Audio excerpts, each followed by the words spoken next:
में आएगा। इस क्लास को लास्ट तक ज़रूर देखना, क्योंकि आपको क्लास के लास्ट में या फिर कहीं बीच में भी आपको हिंदी और इंग्लिश दोनों मीडियम में इसके टॉपिक के नोट्स मिल जाएंगे। पढ़ना क्या है, work in rotation of electric dipole in electric field, या फिर विद्युत क्षेत्र में द्विध्रुव को घुमाने में किया गया कार्य। यानी कि किसी भी विद्युत द्विध्रुव को अगर अपने को इलेक्ट्रिक फील्ड में घुमाना है तो सबसे पहले अपन एक काम कर लेते हैं, ठीक है। जैसे कि ये इलेक्ट्रिक डाइपोल है, क्या है ये विद्युत द्विध्रुव है, और ये एक इलेक्ट्रिक फील्ड में रखा है। मान लो ये इलेक्ट्रिक फील्ड ऐसे है, ठीक है, ऐसे है, इस टाइप से है। तो आप फर्स्ट वाले चैप्टर में पढ़ चुके हैं कि इस इलेक्ट्रिक डाइपोल पर एक टॉर्क काम करता है, एक बल आघूर्ण काम करता है, जो क्या करता है, इसको विद्युत क्षेत्र की इलेक्ट्रिक फील्ड के अनुदिश संरेखित करने की कोशिश करता है, मतलब घुमा देता है। अपन ऐसे रखेंगे तो भी वो इलेक्ट्रिक फील्ड की डायरेक्शन में घूम जाएगा, ऐसे रखेंगे तो भी इलेक्ट्रिक फील्ड की डायरेक्शन में घूम के ऐसे हो जाएगा। तो ये आपको लोग पता है। तो भाई ये ऐसे रखा हुआ है, मान लो अगर अपने को इसको थोड़ा सा यूँ घुमाना हो, ऐसे घुमाना हो, ठीक है, ऐसे घुमाना हो, तो अपने को कुछ एक्स्ट्रा टॉर्क लगाना पड़ेगा, बाह्य बल आघूर्ण लगाना पड़ेगा, एक्सटर्नल टॉर्क लगाना पड़ेगा, ठीक है। और चूंकि अपन घुमा रहे हैं तो यहाँ पर कुछ एंगुलर डिस्प्लेसमेंट भी हुआ होगा, कोणीय विस्थापन हुआ होगा, इसलिए यहाँ पर कुछ वर्क भी हुआ होगा, मतलब एक्सटर्नल फोर्स के द्वारा जो है वो वर्क भी यहाँ पे कार्य भी हुआ होगा, ठीक है। तो हमें उसी कार्य की यहाँ पे गणना करनी है। समझ में आ गई होगी बात। इसके पहले अपन थोड़ा सा वर्क के बारे में देख लेते हैं, ठीक है, कि भाई एक तो आपका ट्रांसफ़र करने में है ना, स्थानांतरित गति, एक चीज़ को यहाँ से वहाँ ले जाने में जो वर्क होता है उसको कैसे करेंगे, मतलब उसको कैसे कैलकुलेट अपन करते हैं, और इसको घुमाने में कैसे वर्क करते हैं, ठीक है। घुमाने में कैसे वर्क करते हैं, यानी कि घुमाने में जो वर्क है वो कैसे फाइंड किया जाता है, और शिफ्ट करने में कैसे फाइंड किया जाता है जो वर्क है वो, ठीक है। तो जैसे एक ऑब्जेक्ट है और उसको यहाँ से उठा करके कहाँ ले जाना है, यहाँ ले जाना है, बात समझ में आ गई होगी। तो अपन क्या करते हैं बच्चों, एफ फोर्स लगाना पड़ेगा, भाई शिफ्ट करना है ना, तो एफ फोर्स लगाना पड़ेगा। और मान लेते हैं एक्स यहाँ पे डिस्प्लेसमेंट हुआ है, विस्थापन एक्स हुआ है, तो डब्ल्यू का फॉर्मूला यहाँ पे क्या आएगा, बल इंटू विस्थापन, है ना, फोर्स इंटू डिस्प्लेसमेंट, ये आपका फॉर्मूला होता है नॉर्मल सा। बात समझ में आ गई होगी। यानी कि बल इंटू विस्थापन, फोर्स इंटू डिस्प्लेसमेंट, ये बात क्लियर हो चुकी है। इसी तरीके से एक ऐसा ऑब्जेक्ट रखा हुआ है, ठीक है, एक ऐसा ऑब्जेक्ट रखा हुआ है, और इसको अपने को घुमा करके जैसे मान लो इस कंडीशन पे लाना है, ठीक है, इस कंडीशन पे लाना है। और ये भी मान लेते हैं कि ये जो कोण है, ये एंगल है, ये मान लेते हैं डेल्टा थीटा है, ठीक है, थोड़े से एंगल पे अपन ने घुमाया है। और इसके लिए अपने को टॉर्क लगाना पड़ेगा, टाउ टॉर्क अपन ने लगाया है। तो यहाँ पर जो डब्ल्यू होगा वो क्या होगा, टाउ इंटू डेल्टा थीटा। भाई सिंपल सा है, वर्क बराबर क्या होता है, बल इंटू विस्थापन। लेकिन जब रोटेशन वाली बात आ जाती है तो बल की जगह पे, फोर्स की जगह पे अपन क्या लिखते हैं, टॉर्क लिख देते हैं, ठीक है। टॉर्क इंटू विस्थापन या डिस्प्लेसमेंट के स्थान पर अपन क्या लिखेंगे, कोणीय विस्थापन, एंगुलर डिस्प्लेसमेंट। ये बात समझ में आ गई होगी आपको अच्छी तरीके से, ठीक है। तो अपन आगे बढ़ा देते हैं इस मामले को, क्योंकि यहाँ पर घुमाने में काम करना पड़ रहा है अपने को, इसलिए फॉर्मूला अपन ये वाला लगाएंगे। समझ में आ गई होगी बात। एक इलेक्ट्रिक फील्ड है, कोई दिक्कत नहीं है, एक इलेक्ट्रिक फील्ड है अपने यहाँ पे, ज़्यादा हो गया ये इलेक्ट्रिक फील्ड है, इस टाइप से रखा हुआ है। ये इलेक्ट्रिक फील्ड कैसे, ऐसे अप्लाई किया हुआ है हमने, इधर से विद्युत क्षेत्र है। और एक इलेक्ट्रिक डाइपोल मान लो कि वो यहाँ रखा हुआ है, ऐसे रखा हुआ है, मान लेते हैं ऐसे रखा हुआ है, ठीक है। माइनस क्यू ये रखा है, प्लस क्यू ये रखा है, कोई समस्या नहीं है क्या, कोई समस्या नहीं। इलेक्ट्रिक फील्ड की वैल्यू ई है, ठीक है। इसकी लेंथ 2a है, आपको पता है वैसे भी, तो P बराबर क्या होगा, 2aq होता है। ये भी आपको फॉर्मूला पता होना चाहिए, कोई दिक्कत ही नहीं है वैसे भी, ठीक है, ये आ जाएगा फॉर्मूला। अब मान लो अब इस पर फोर्स किधर लग रहा है, इधर लग रहा है, कितना लग रहा है, प्लस QE। इस पर फोर्स किधर लग रहा है, माइनस QE। इस पर फोर्स लग रहा है वो किधर लग रहा है, इलेक्ट्रिक फील्ड की डायरेक्शन में। इस पर जो फोर्स लग रहा है नेगेटिव चार्ज है, इसलिए विपरीत डायरेक्शन में लगेगा, मतलब ये वाली बातें यहाँ पे हो गई हैं। लेकिन मान लो कि मैं इसको यहाँ से इस कंडीशन से मैं कौन सी कंडीशन में ले आता हूँ, इस कंडीशन में ले आता हूँ, घुमा करके मैं कौन सी, इस कंडीशन में लाता हूँ, और मान लेते हैं ये थीटा एंगल पर ले आया हूँ मैं, ठीक है, थीटा एंगल पर लाऊं। तो यहाँ पर एंगुलर डिस्प्लेसमेंट या कोणीय विस्थापन कितना हुआ है, कोणीय विस्थापन कितना हुआ है, तो कोणीय विस्थापन आपको दिख रहा है थीटा का, ठीक है। और टाउ की फॉर्मूला क्या होता है, तो टाउ का फॉर्मूला होता है पी क्रॉस ई, पता है आपको, या फिर अपन लिखते हैं पी ई साइन थीटा। अगर इसका मैग्नीट्यूड की अपन बात करते हैं तो वो लिखते हैं, क्या लिखते हैं, पी ई साइन थीटा। ये याद है ना अपने को फॉर्मूला, ठीक है, याद है। तो सिंपल सा अपन क्या कर सकते हैं, देखो बच्चों, पी ई, देखो वर्क निकालना है तो टाउ इनटू डिस्प्लेसमेंट कर देंगे। ये नहीं करना है, जो गलती आप कर सकते हो वो मैं बता रहा हूँ, मैं सबसे पहले गलती करके बता रहा हूँ और आपको ये शिक्षा मिलेगी वहाँ से कि गलती नहीं करनी है। वो कौन सी गलती नहीं करनी है, देखो W is equal to tau into विस्थापन कितना हुआ है, एंगुलर डिस्प्लेसमेंट कितना हुआ है, थीटा का हुआ है, तो ये कर देंगे। और आप ऐसा गलती मत कर देना, साइन थीटा इंटू थीटा कर दोगे तो ये गलत हो जाएगा। गलत क्यों हो रहा है भाई, गलत क्यों हो रहा है, चूंकि यहाँ पर ये टाउ कांस्टेंट है क्या, नहीं है, टाउ कांस्टेंट नहीं है, नियतांक नहीं है। क्यों नहीं है, क्योंकि देखो टाउ की वैल्यू जो है वो किस पर डिपेंड कर रही है, टाउ की वैल्यू है वो किस पर डिपेंड कर रही है, थीटा पर डिपेंड कर रही है ना। तो देखो जब ये अपन घुमाते घुमाते मान लो इस कंडीशन पे ले आए होंगे तो थीटा की वैल्यू कुछ अलग है यहाँ पे, इसलिए टाउ का मान भी अलग होगा। घुमाते घुमाते यहाँ पर ले आए, ऐसी कंडीशन पे ले आए, इसको इस कंडीशन में ले आए तो टाउ का मान कुछ और होगा, टाउ की वैल्यू कुछ और होगी, टॉर्क की वैल्यू कुछ और होगी, बल आघूर्ण की वैल्यू कुछ और होगी। इसलिए अपन ये काम तो नहीं कर सकते, डायरेक्ट नहीं कर सकते। क्यों, क्योंकि ये फॉर्मूला कब लगाते, ये फॉर्मूला कब लगाते, डायरेक्ट टाउ को थीटा से मल्टीप्लाई कब कर लेते पूरा का पूरा, जब टाउ कांस्टेंट होता। लेकिन अब यहाँ पर ये टाउ कांस्टेंट नहीं है, तो नहीं है तो फिर क्या करेंगे भैया, भाई थोड़ा सा थीटा चेंज किया और टाउ भी चेंज हो गया ना। इसलिए अपन क्या करेंगे बच्चों, यहाँ पर इसको थोड़ा थोड़ा डिस्प्लेस करेंगे, थोड़ा घुमाया, थोड़ा सा एंगल घुमाया, छोटा सा एंगल घुमाया, कुछ वर्क करना पड़ा वो फाइंड कर लिया, फिर और थोड़ा सा घुमाया, फिर जो वर्क करना पड़ा वो फाइंड कर लिया, फिर और घुमाया। इस तरीके से अपन थोड़ा थोड़ा थोड़ा थोड़ा घुमा करके इसको ऐसे ऐसे ऐसे ऐसे ऐसे ऐसे ऐसे ऐसे घुमा घुमा करके अपन यहाँ पर इसको लेके आ जाएंगे। ऐसे घुमा कर अपन इसको यहाँ इस कंडीशन पे ले आएंगे।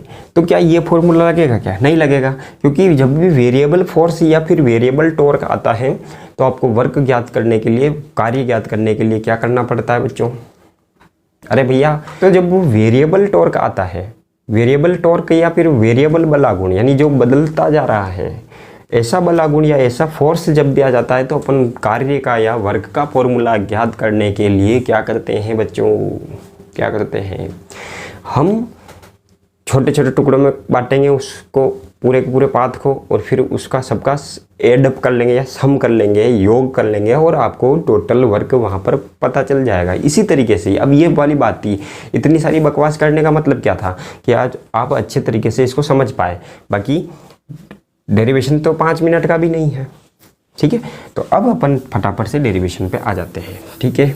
चलिए, तो मान लो यहाँ से यहाँ तक लाना है, कहाँ से कहाँ तक, 0 डिग्री से थीटा नॉट, मान लो ये थीटा नॉट है, कितना है ये, थीटा नॉट है। 0 डिग्री से ये 0 डिग्री था और ये कितना है, थीटा नॉट है, ठीक है, थीटा नॉट।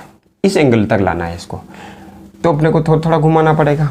चलो देखो, अगर घुमाते घुमाते घुमाते घुमाते हम एक कंडीशन पे आ गए हैं, मान लो इतनी सारी आ गई है, ऐसे ही करते हैं भैया, ठीक है, इस कंडीशन पे आ गए हैं, और मान लो कि इस टाइम, इस क्षण पर, इस इंस्टेंट पर क्या है, ये जो एंगल बन रहा है, ये वाला इलेक्ट्रिक फील्ड के साथ में ये डाइपोल जो एंगल बना रहा है वो कितना है, थीटा है। तब इस कंडीशन में, कौन सी कंडीशन में, इस कंडीशन में जो टाउ है वो कितना है, हाँ, पीई साइन थीटा। अरे समझ में आ रही है, इस कंडीशन में डाइपोल है तो टाउ कितना लग रहा है, पीई साइन थीटा। अब देखो मैं इस थोड़ा सा और घुमा दूँ इसको, थोड़ा सा का मतलब थोड़ा सा, थोड़ी से का मतलब थोड़ा सा और घुमा दिया, मतलब यहाँ पर ले आया मैं, ऐसे कंडीशन में ले आया इसको मैं, ऐसी कंडीशन में। और ये मान लो थोड़ा सा एंगल मैंने घुमाया है डी थीटा, कितना है ये एंगल कितना है, ये वाला एंगल डी थीटा, ठीक है, कितना है एंगल ये डी थीटा। तब थोड़ा सा जो कार्य करना पड़ेगा डी डब्ल्यू, वो कितना करना पड़ेगा भाई, टाउ इंटू डी थीटा। समझ में आ रही है? अरे बल इंटू कोणीय विस्थापन, टॉर्क इंटू एंगुलर डिस्प्लेसमेंट करना। समझ में आ रही है? अरे बल इंटू विस्थापन हो की जगह पे बल आगुण इंटू कोणीय विस्थापन कर रहे हैं भाई, कोई समस्या नहीं है। अब देखो हमें तो ये इतना सा घुमा के थोड़ी बैठ जाना है, ठीक है, आपकी मर्जी, आप बैठो, तो मैं तो नहीं बैठने वाला। तो चलो अब अपन इसको यहाँ तक, क्योंकि अपने को घुमाना तो यहाँ से यहाँ तक था, ठीक है, तो अपन क्या लिख देंगे, 0 डिग्री से थीटा नॉट तक घुमाने में कितना वर्क होगा भाई, तो इंटीग्रेशन करना पड़ेगा आपको। W is equal to integration करना पड़ेगा टाउ डी थीटा का, टाउ की वैल्यू रख देंगे PE sine theta, d theta ऐसा कैसे रहेगा। अब तो देखो छोटी सी कैलकुलेशन है और ये इंटीग्रेशन नाम की बहुत अच्छी चीज़ है और ये आपको आती भी होगी, ठीक है, साइन थीटा डी थीटा हो गया डी थीटा। तो देखो P कांस्टेंट है भैया, लंबाई कांस्टेंट है, ठीक है, आवेश भी कांस्टेंट है, 2AQ तो कांस्टेंट है, और इलेक्ट्रिक फील्ड भी एक समान है, ठीक है, इलेक्ट्रिक फील्ड क्या है, यूनिफॉर्म है, ये भी क्या है, यूनिफॉर्म है, ये सब जगह पे एक जैसा है, ठीक है। तो ये और ये तो कांस्टेंट हो गए, बदल क्या रहा है भाई, हर एक जगह पे थीटा बदल रहा है, तो थीटा तो अंदर ही रहेगा, PE को अंदर रहने दो। अच्छा सॉरी, कहाँ से कहाँ तक घुमा रहे थे, यहाँ से यहाँ तक घुमा रहे थे, लिमिट 0 डिग्री से थीटा नॉट तक लग जाएगी। और देखो PE को अपन ने बाहर लिख दिया है, और फिर क्या आया, 0 डिग्री से थीटा नॉट आ गया है, और ये क्या आ गया, sine theta d theta, sine theta d theta आ गया, ठीक है, साइन थीटा डी थीटा आ गया। तो अब देखो साइन थीटा का समाकलन यानी कि इंटीग्रेशन कितना होता है, तो आपको याद होना चाहिए माइनस कोस थीटा होता है। साइन थीटा का इंटीग्रेशन कितना होता है, माइनस कोस थीटा, ठीक है। तो मैं यहाँ लिख दूँ PE, और इसका कितना आया है, क्या क्या इंटीग्रेशन किया है इसका, माइनस कोस थीटा हो गया। लिमिट कहाँ से कहाँ तक है, 0 डिग्री से थीटा नॉट तक है, कोई समस्या नहीं है ना, है क्या कोई समस्या नहीं है। तो देखो आगे बढ़ाते जाएं इसको, PE है और इस माइनस को भी बाहर ले लो, ये लिख दिया मैंने, यहाँ पे लिख दिया इस माइनस को, कौन सा, ये माइनस यहाँ लिख दिया, क्या है अब, कोस थीटा कहाँ से कहाँ तक है, 0 डिग्री से थीटा नॉट तक है, कोई दिक्कत नहीं है।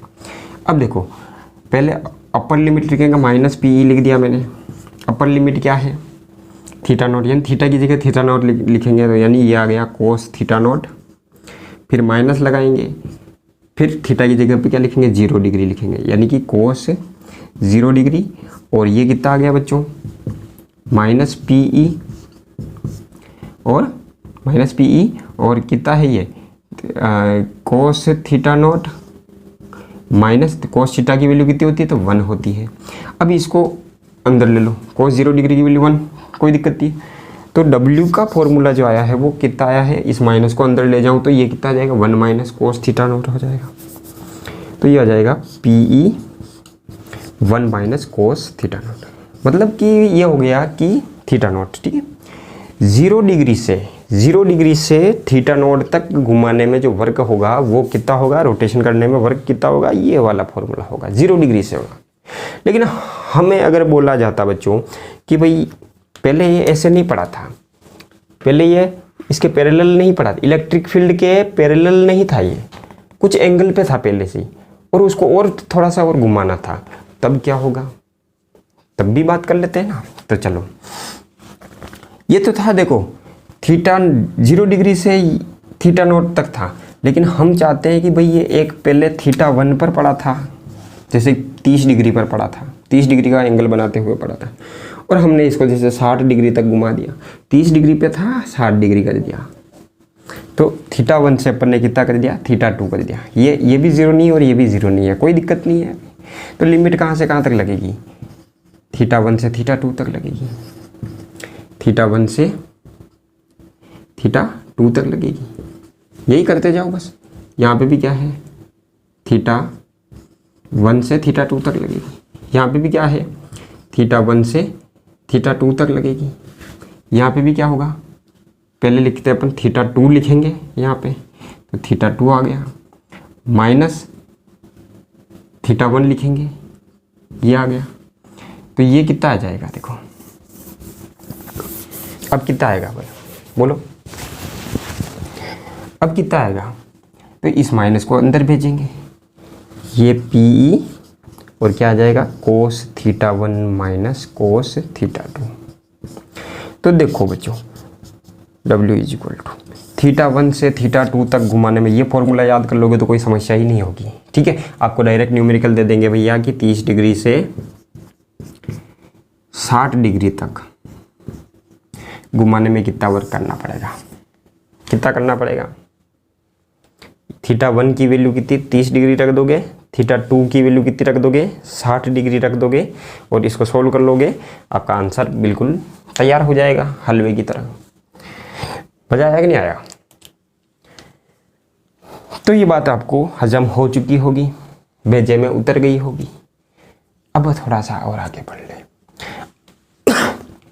कुछ कंडीशन दी जाती है, कुछ कंडीशन दी जाती है, आपको नोट्स मिल जाएंगे बच्चों, टेंशन बिल्कुल नहीं लेना है। अच्छा एक बात बताओ, हम कैसे बोल रहे हैं भाई, अगर जैसे मान लो बच्चों कि माइनस क्यू यहाँ होता और प्लस क्यू यहाँ होता, तब भी थीटा की वैल्यू 0 होती क्या, अभी भी यहाँ अभी थीटा की वैल्यू 0 है क्या, नहीं। क्यों, क्योंकि देखो ई की डायरेक्शन तो ये है, ई की तो यही डायरेक्शन है अभी भी, है ना। लेकिन पी की डायरेक्शन पे अगर सवाल उठाएंगे हम लोग, तो पी की डायरेक्शन तो आपको पता है माइनस क्यू से प्लस क्यू होती है, तो पी की डायरेक्शन तो ये हो गई और ई की डायरेक्शन हो गई, यानी कि यहाँ पर जो एंगल है वो कितना है इन दोनों के बीच में, इलेक्ट्रिक फील्ड और पी के बीच में, यानी कि डाइपोल के बीच में एंगल कितना है 180 डिग्री का है, ध्यान रखने वाली बात है। लेकिन यहाँ पर क्या था, देखो माइनस क्यू इधर है प्लस क्यू इधर है, यानी पी की डायरेक्शन, पी वाली डायरेक्शन होगी वो इधर ही होगी। क्यों भाई, माइनस से प्लस की ओर, और ई की डायरेक्शन तो इधर ही है, मतलब पी भी उधर है और ई भी उधर है। मतलब इस कंडीशन में क्या बोलते हैं अपन, 0 डिग्री बोलते हैं। तो ये आपको समझ में आ चुकी होगी, और मैंने ये जो टॉर्क वाली लिंक है वो डाली हुई है, तो आपको वहाँ पे भी जाके समझ में आ जाएगा बहुत अच्छे तरीके से। ठीक है, ये फॉर्मूला अच्छे तरीके से, और ये जो प्रोसेस है इसको आप ध्यान में रखोगे तो, और ये फॉर्मूला भी आप ध्यान में रखोगे तो आपको जो अगला टॉपिक है कौन सा वाला है यार, कौन सा है potential energy of dipole, potential energy of dipole in electric field, या फिर विद्युत द्विध्रुव की स्थितिज ऊर्जा वाला जो टॉपिक होगा, उसमें भी अपन इसी प्रोसेस को काम में लेंगे। थोड़ा सा ये फॉर्मूला याद रख लेना आपको, कौन सा है, θ1 से θ2 तक घुमाने में कितना वर्क करना पड़ेगा, कितना कार्य करना पड़ेगा, PE cos θ1 माइनस cos θ2। अब छोटी छोटी नगली बातें कर लेते हैं अपन। 0 डिग्री से 90 डिग्री तक घुमाते तो कितना होता, W बराबर PE तो लिख देंगे अपन यहाँ पे, θ1 की वैल्यू 0 डिग्री है तो cos 0 degree minus cos 90 degree हो जाएगा, और ये तो हो गया 1, तो ये आ गया PE 1 माइनस 0, यानी कि कितना आ गया, PE आ गया, कोई समस्या नहीं। अब देखो 0 डिग्री से 180 डिग्री तक घुमाने में कितना वर्क करना पड़ेगा, तो यहाँ पे W बराबर क्या होगा, PE θ1 की जगह पे 0, θ1 की जगह पे कितना लिखेंगे 0 डिग्री, तो cos 0 डिग्री माइनस θ2 की जगह पे कितना लेंगे 180 डिग्री लिखेंगे, और इसको अगर सोल्व करेंगे तो PE, ठीक है, इसकी वैल्यू तो होगी 1, माइनस लगा दिया, cos 180 की वैल्यू होती है -1, याद रखनी है ये छोटी छोटी वैल्यू, तो ये माइनस माइनस प्लस हो गया, तो यही लिख दूँ मैं, प्लस 2 हो गई, यानी कि 2PE हो जाएगा। समझ में आ रही होगी। इसी तरीके से कोई एक पूरा चक्कर लगाने में, पूरा का पूरा अपन ने घुमा दिया, पूरा चक्कर लगा दिया, पूरे चक्कर का मतलब क्या हुआ भाई, 0 डिग्री से 360 डिग्री तक घुमा दिया, 360 डिग्री घुमा दिया, पूरा 360 डिग्री घुमा दिया, तो W इज इक्वल टू कितना होगा, PE cos θ1 यानी 0 डिग्री माइनस cos θ2 यानी 360 डिग्री, इसकी वैल्यू भी 1 माइनस इसकी वैल्यू भी 1, PE यहाँ पे हो गई होगा, और ये कितनी हो जाएगी 0। मतलब भाई सिंपल सा है, कि विद्युत द्विध्रुव को, इलेक्ट्रिक डाइपोल को पूरा चक्कर घुमाने में कितना वर्क करना होगा, तो वो होगा 0 किसी भी कंडीशन में। भले वो ऐसे रखा हुआ हो और पूरा घुमा दिया यूं करके यहाँ ले आए, या फिर ऐसे रखा हुआ है और पूरा घुमा दिया और वापस यहीं पे ले आए, तब भी क्या होगा, वो जो वर्क होगा वो कितना होगा, 0 होगा। ये आपको बहुत अच्छे तरीके से पता होना चाहिए। बाकी छोटी मोटी बकवास है और कोई दिक्कत है नहीं। और आपका मीडियम चिंदी हो, सॉरी क्या बकवास हो रही है, आपका मीडियम हिंदी हो, इंग्लिश हो, कोई फ़र्क नहीं पड़ेगा। आप फटाफट से स्क्रीनशॉट ले लें आपके नोट्स के